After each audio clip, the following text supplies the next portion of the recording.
राष्ट्राय स्वाहा. राष्ट्राय स्वाहा. स्वामी विवेकानंद म्हणजे राष्ट्राशी तन्मय झालेलं व्यक्तिमत्व. भारत नेमका कसा आहे हे जाणण्याची ज्याला इच्छा आहे त्याने खुशाल स्वामीजींच्या जीवनग्रंथांचं वाचन करावं. कोणतेही पानावरची कोणतीही ओळ, ओळीतला कोणताही शब्द आणि शब्दातले कोणतेही अक्षर, इतकेच कशाला अगदी स्वल्पविराम पूर्णविरामासह कोणतेही एखादं चिन्ह उचलून कानाला लावलं तरी राष्ट्र राष्ट्र याशिवाय दुसरं काहीही ऐकायला येणार नाही. भारताचा हजारो वर्षांचा पौरवशाली इतिहास, राष्ट्राचं प्रत्येक उत्थान, या दैवी भूभागाचे हरेक स्पंदन एकवटून स्वामीजींच्या चरित्रातून साकार झाल्याची सतत अनुभूती येते. हिंदुस्तान केवळ एक भौगोलिक आविष्करण नसून ती चैतन्यशाली दिव्य आविष्कृती आहे, हे स्वामीजींचं अनुभवसिद्ध मत होतं. हा देश एक जिवंत रसरसत्या राष्ट्रपुरुषाचंच रूप आहे, हा स्वामीजींचा विश्वास होता. स्वामीजींचं जीवन म्हणजे अखंड रूपात सुरू असलेला महायज्ञ. आपल्या श्वासांच्या समिदा बनवून हा राष्ट्र ऋत्विक गंभीर आवाजात स्वाहाकार करीत आहे. राष्ट्राय स्वाहा. इदं न मम, हेच शब्द फक्त ऐकू येतात असे आपणास जाणवतं. राष्ट्र चेतनेच्या युवावस्थेला देहरूपात प्रकट व्हावे वाटले आणि तिने स्वामीजींच्या रूपात स्वतःला प्रकट केलं. शरदचंद्र गुप्त हे हथ्रस रेल्वे स्थानकाचे अधिकारी होते. स्वामीजींचा मुक्काम त्यांच्याकडे होता. एकदा विचारमग्न, काहीसे खिन्न बसलेल्या स्वामीजींना पाहून शरदचंद्रांनी विचारलं, महाराज काय झाले, आपण असे खिन्न का? नरेंद्रनाथांचं उत्तर हृदयाला स्पर्श करणारं होतं. ते म्हणाले, काय सांगू, एका महनीय कार्याचं दायित्व माझ्याकडे माझ्या पूज्य गुरूंनी दिलं आहे. माझी योग्यता अत्यल्प आहे, त्याचे मला दुःख होतं. या आपल्या मातृभूमीचं पुनरुज्जीवन हे ते कार्य आहे. एका दिशेला उपासमार, भूक यांचा वडवानल बळकलेला आहे. आम्ही खडबडून जागे झालं पाहिजे आणि अध्यात्माची कास धरून विश्वविजयी झालं पाहिजे. महापुरुषांचं जीवन असं असतं. ते जगाचे दैन्य पाहून खिन्न होतात. स्वतःच्या सुखदुःखाचा विचारच त्यांना नसतो, कारण त्यांनी चराचराशी स्वतःला जोडून टाकलेलं असतं. त्यांचे अंतःकरण लोण्यासारखं असतं असं म्हणणंही अपुरं वाटतं. लोणी स्वतःला आच लागली तर विरघडतं, संत मात्र कुणालाही आच लागली तरी विरघडतात. अद्वैताचा यापेक्षा कोणता वेगळा अनुभव असू शकतो? माझी योग्यता अत्यल्प आहे हे म्हणणं न्यूनगंडांचं लक्षण नाही. दधीचींना असेच वाटले असेल ना, माझ्या अस्तींशिवायही आणखी काही देव कार्यस्थव मी अर्पण करू शकत नाही, अशी योग्यतेच्या अत्यल्पतेची जाणीव त्यांनाही झाली असेल नाही. एकुलता एक पुत्र हुतात्मा झाल्यावर त्याच्या मातेनं म्हणावं, अरे रे, आणखी एखादा पुत्र असता तर तोही राष्ट्रासाठी मी अर्पण करू शकले असते ना. तिच्या वेदनेत जाणवणारी योग्यतेच्या अत्यल्पेची बीज आणि बोच स्वामीजींच्या उद्गारात दिसतंय.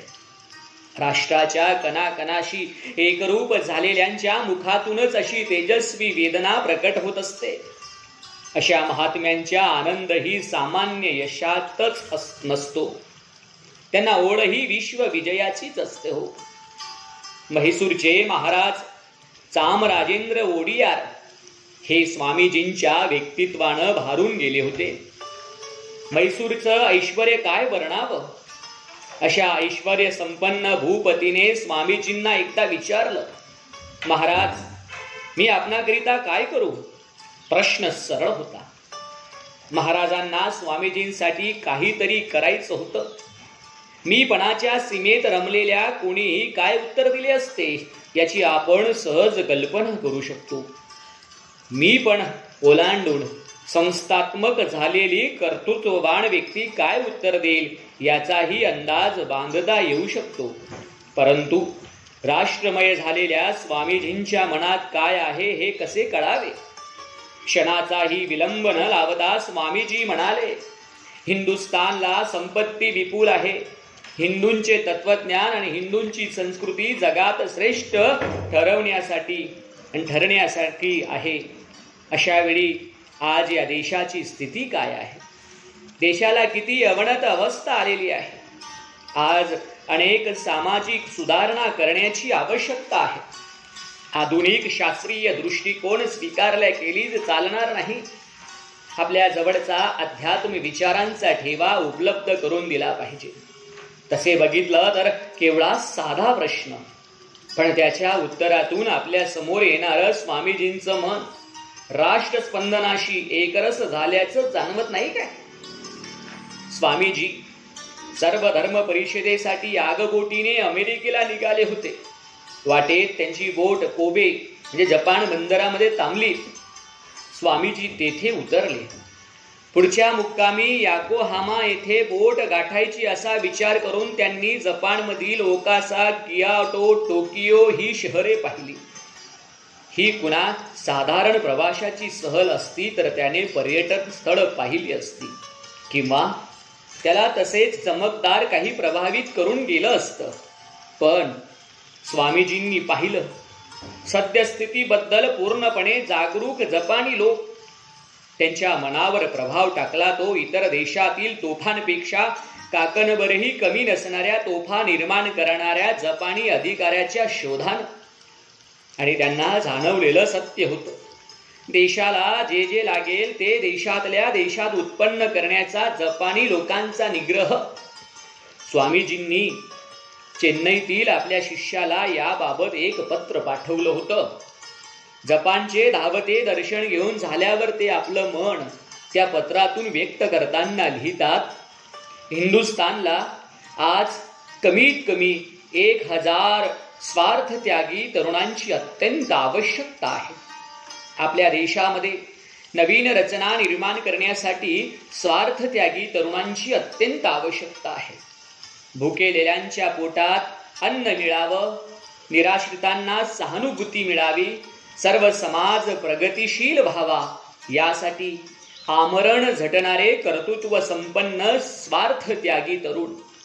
काहीही पाहो, काहीही कानावर पडो, स्वामीजी भारत मातेच्या संदर्भाशिवाय कधीच कसला विचार करू शकत नव्हते. स्वतःच्या सामर्थ्यावर शक्तिशाली बनलेल्या इतर देशांसारखा हिंदुस्थान कधी होईल? स्वावलंबनाचा, आधुनिक विचारांचा, प्रगतीचा अवलंब करून माझे राष्ट्र परम वैभवाला कसे? स्वामीजींच्या अशा राष्ट्रमय जीवनाचा वेध घेताना सहज आणखी 2 दिव्य जीवने आठवतात. त्यांचे स्मरण एवढ्यासाठी करायचे की भारताचं स्फुरण अधोरेखित व्हावं. सतत हे स्फुरण प्रवाहित होतच असतं हो. ज्यांची जीवने राष्ट्राशी सम्यक होतात त्यांच्या उक्ती कृतीतून ते स्फुरण प्रकट होतं. नारायण नावाचा 12-13 वर्षांचा एक मुलगा घराच्या माळ्यावर देहभान विसरून बसलेला असतो. त्याला घरभर शोधणारी आई माळ्यावरच्या लेकराला विचारमग्न अवस्थेत पाहते. नारायणा, काय करतोस रे बाळा? आईच्या व्याकुळ प्रश्नावर नारायण म्हणतो, आई, चिंता करीतो विश्वाची. हाच नारायण पुढे राष्ट्रसंत समर्थ रामदास म्हणून सर्वांना ज्ञात झाला.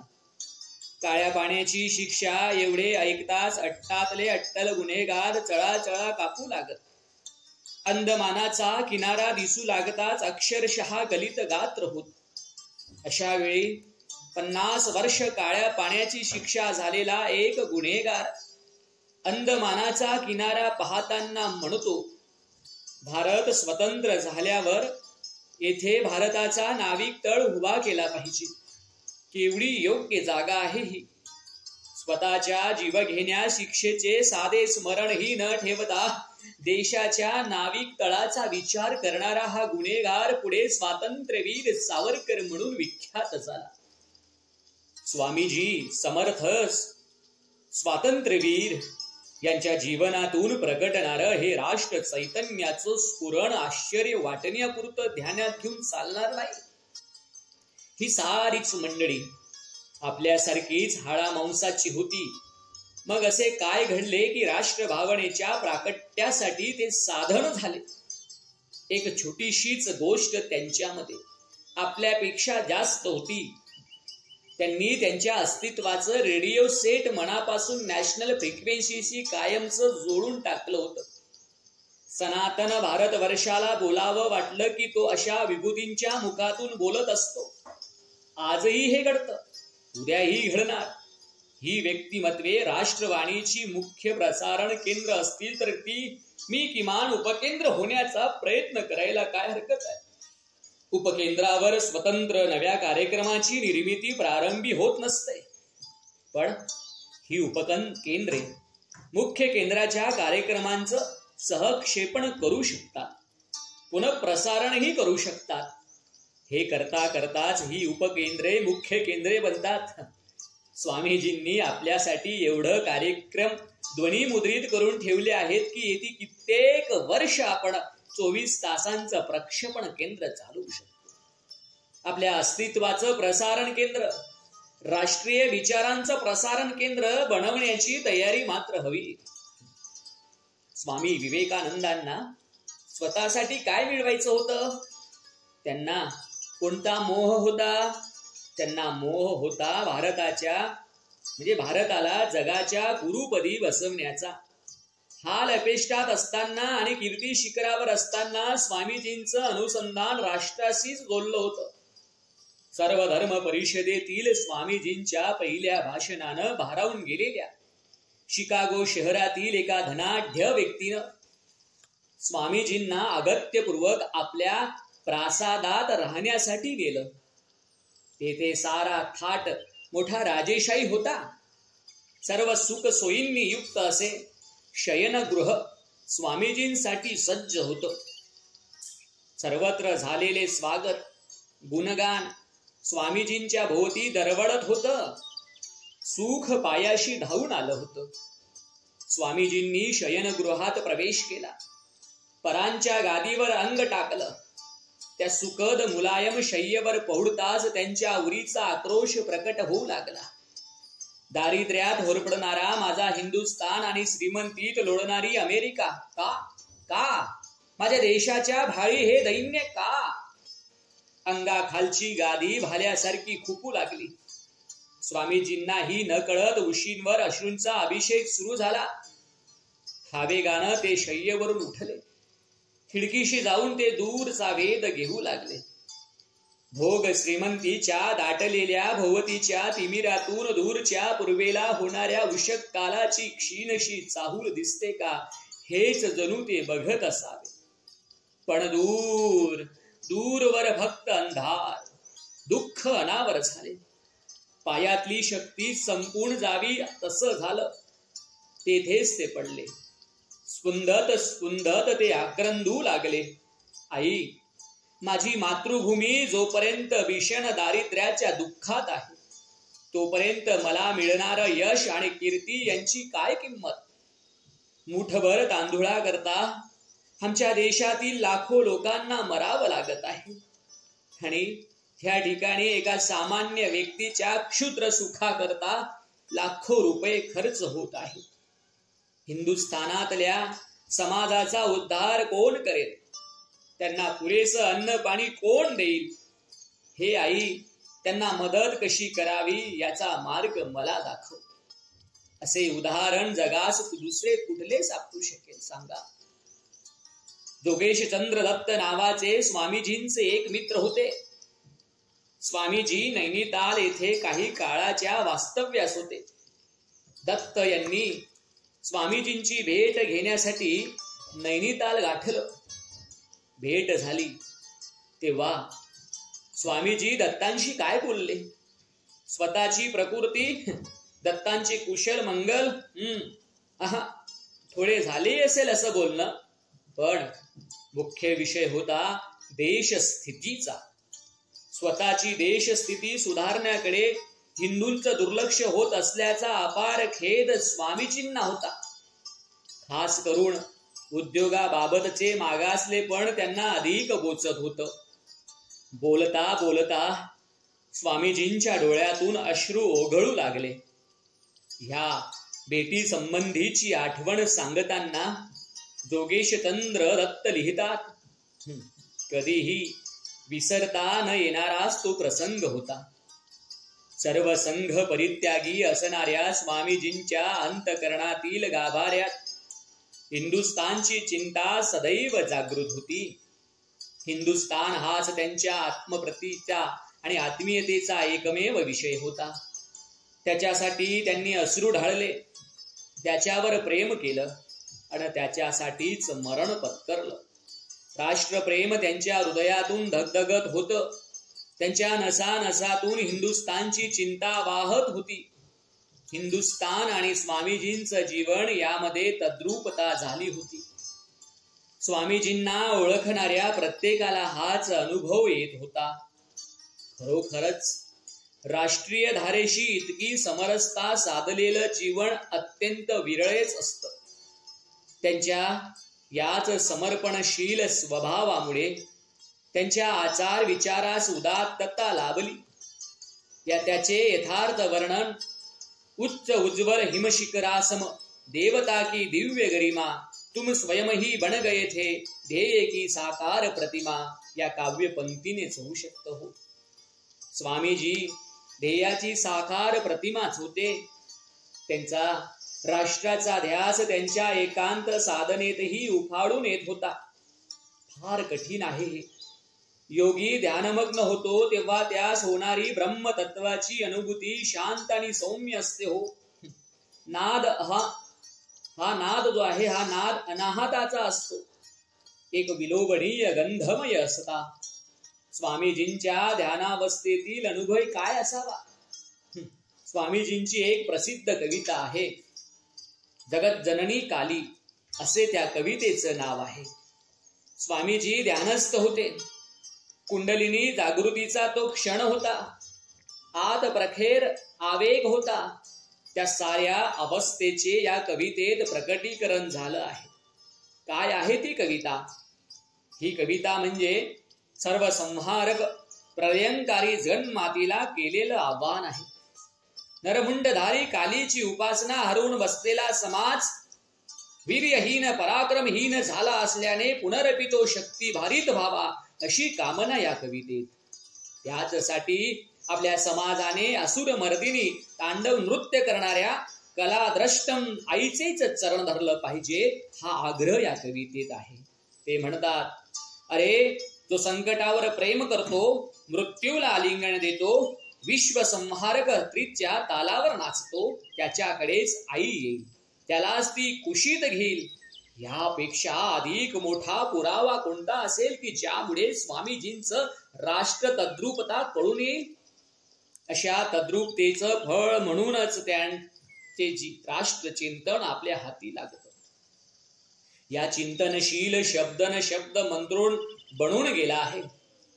या अशा मंत्रपूर्ण शब्दातून कोणते राष्ट्र आपल्या समोर उभं राहतं, त्या राष्ट्रासाठी कोणतं कार्य करायचं आहे.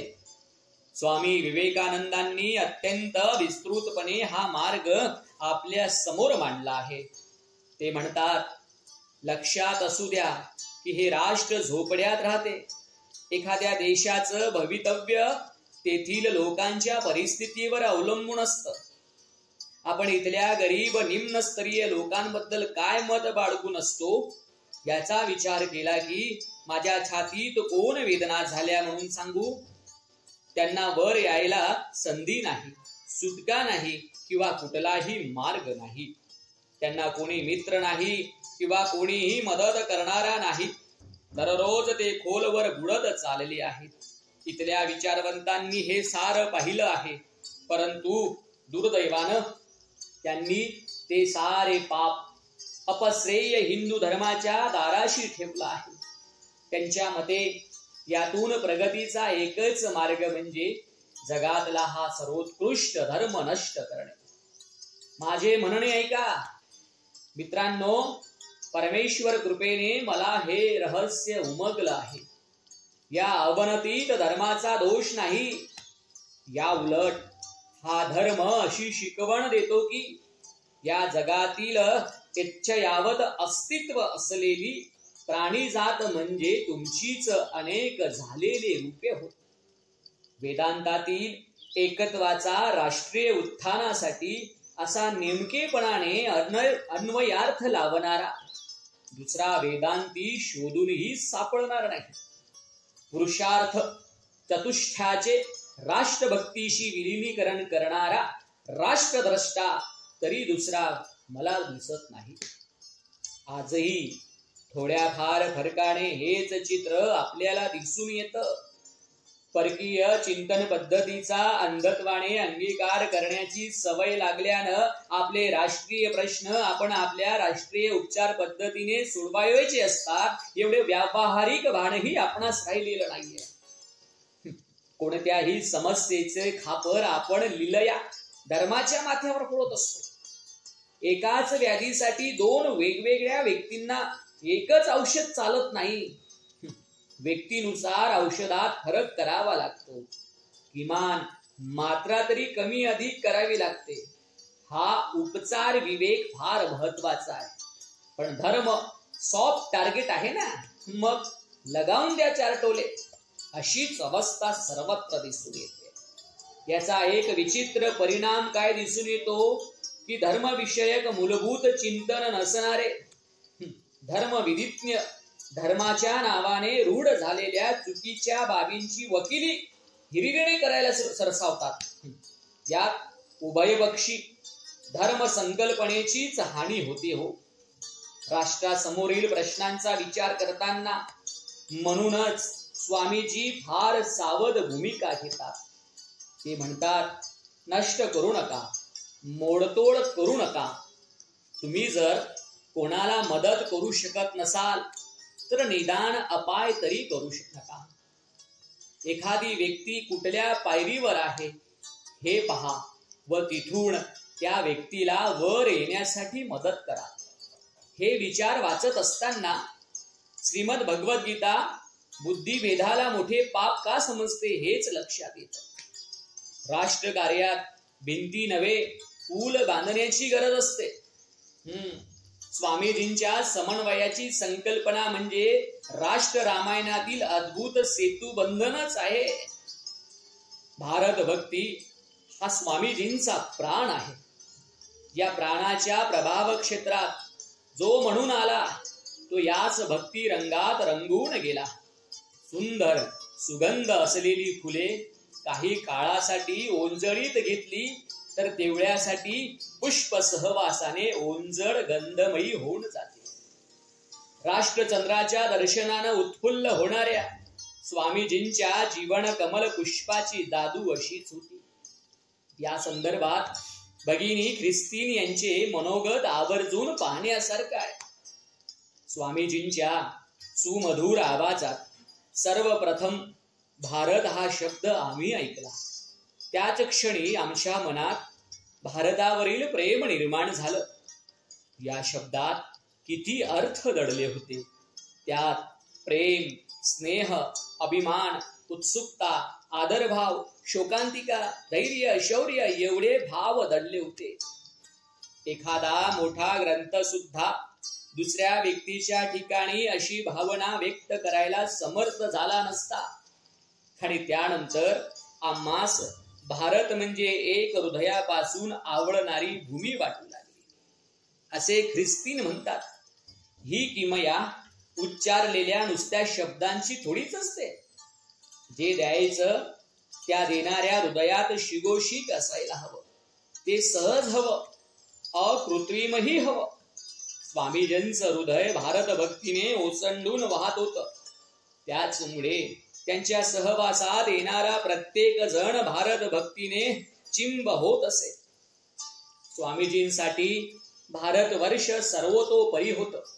ते आग्रहाने म्हणत असत, या जगात जर कोणता असा देश असेल ज्याला पुण्यभूमी म्हणून घेण्याचा हक्क सांगता येईल जर अशी कोणती भूमी असेल ज्या ठिकाणी जीवात्म्यांना आपल्या कर्माचा हिशोब देता येईल, अशी कोणती भूमी असेल ज्या ठिकाणी धर्मपरायण ईश्वराचे भक्त असलेले लोक आपले इप्सित गंतव्य ठिकाणाच्या शोधात असतील, जर अशी कोणती भूमी असेल ज्या ठिकाणी मानवाने सभ्यता, सौजन्य, औदार्य, पवित्र, पावित्र्य, शांती याबाबतची परिपूर्णता मिळवली असेल, आणि सर्वात महत्वाचं म्हणजे अंतर्मुखता आणि अध्यात्म यांची भूमी म्हणून जर या जगात कोणता देश असेल तर तो म्हणजे भारत देश आहे. एवढ्या कमी शब्दात इतके नेमकं वर्णन भक्तीमुळेच शक्य आहे. स्वामीजींची ही वाक्ये वाचत असतानाही ते आपल्या समोर उभे राहून बोलत आहेत असेच वाटायला लागतं. विचारांची स्पष्टता आहे, प्रतिपादनातील प्रभावित आणि शब्द रचनेतील नाद माधुर्यानं त्यांचं बोलणं प्रभावी होत असलं पाहिजे. त्यातही भारत मातेविषयी बोलताना त्यांचं बोलणं कविताच होऊन जाते नाही का? अर्थातच ही देशभक्ती केवळ कवी कल्पना नव्हती, हेही स्वामीजींचं राष्ट्रचिंतन वाचताना जाणवतं. कवितेत अनेकदा अतिशयोक्ती असू शकते. स्वामीजींनी विचार करताना वास्तवाचा धागा सोडला नाही.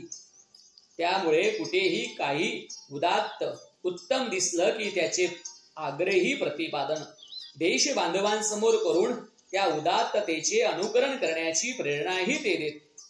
जपानी राष्ट्रा इतकी देशभक्ती आजपर्यंत कोणत्याच देशात निर्माण झाली नाही हे बोलत नाहीत, आचरण करतात.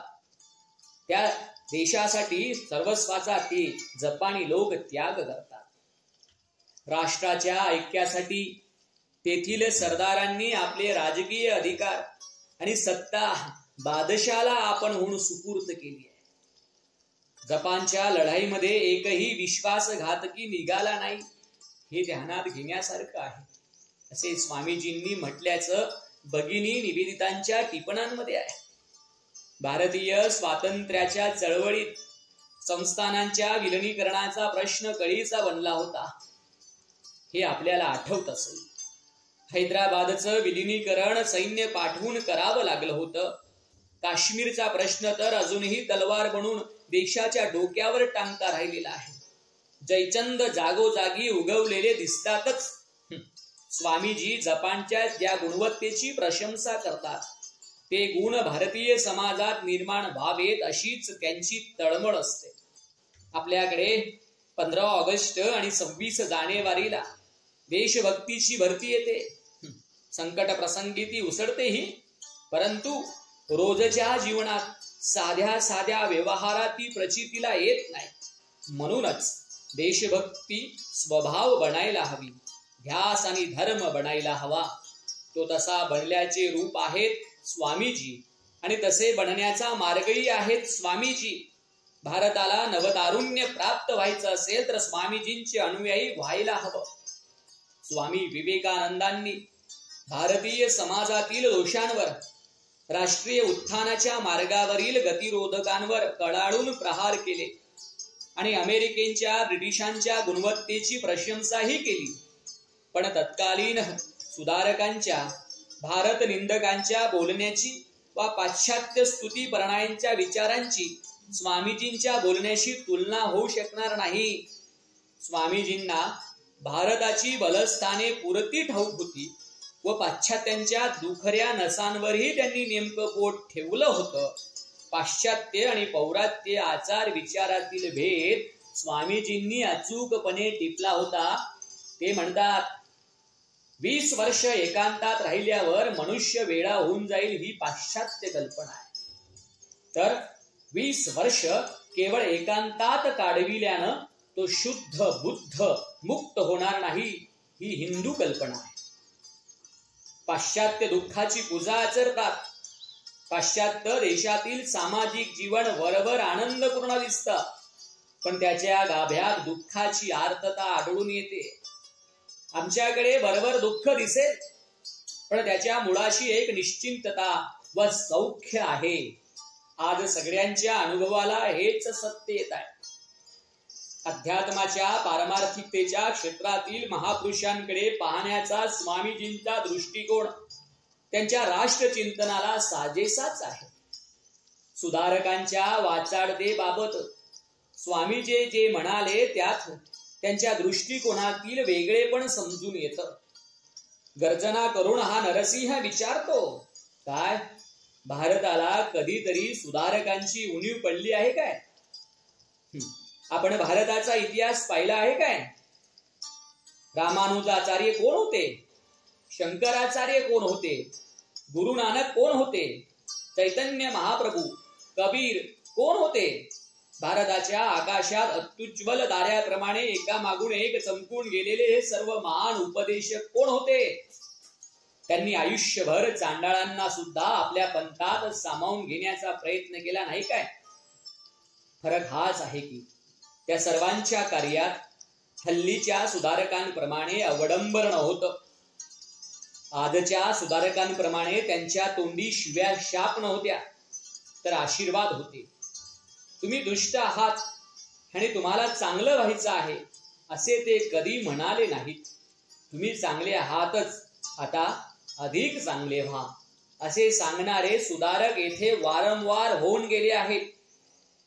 एखादा विज्ञानवादी, एखादा शास्त्रज्ञ जसा तर्कशुद्ध परीक्षण, निरीक्षण, प्रयोग आणि प्रमाण अशा पद्धतीने विचार करतो, तसा राष्ट्रविचार स्वामीजींनी केला आहे.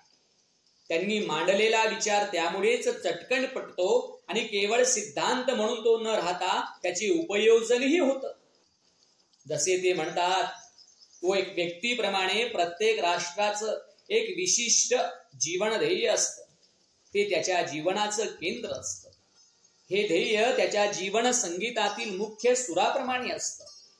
इतर सर्व गोष्टी गौण सुरांप्रमाणे असतात किंवा मुख्य सुराशी सुसंवाद साधत असतात. एखाद्या राष्ट्राची जीवनशक्ती राजकीय सत्तेत साठवलेली असते. दुसऱ्या एखाद्या राष्ट्राची जीवनशक्ती विभिन्न कलांमध्ये सामावलेली असते. पण भारतात धर्म हेच राष्ट्रीय जीवनाचं केंद्र आहे. राष्ट्र जीवनाच्या संगीताचा तो मुख्य सूर आहे.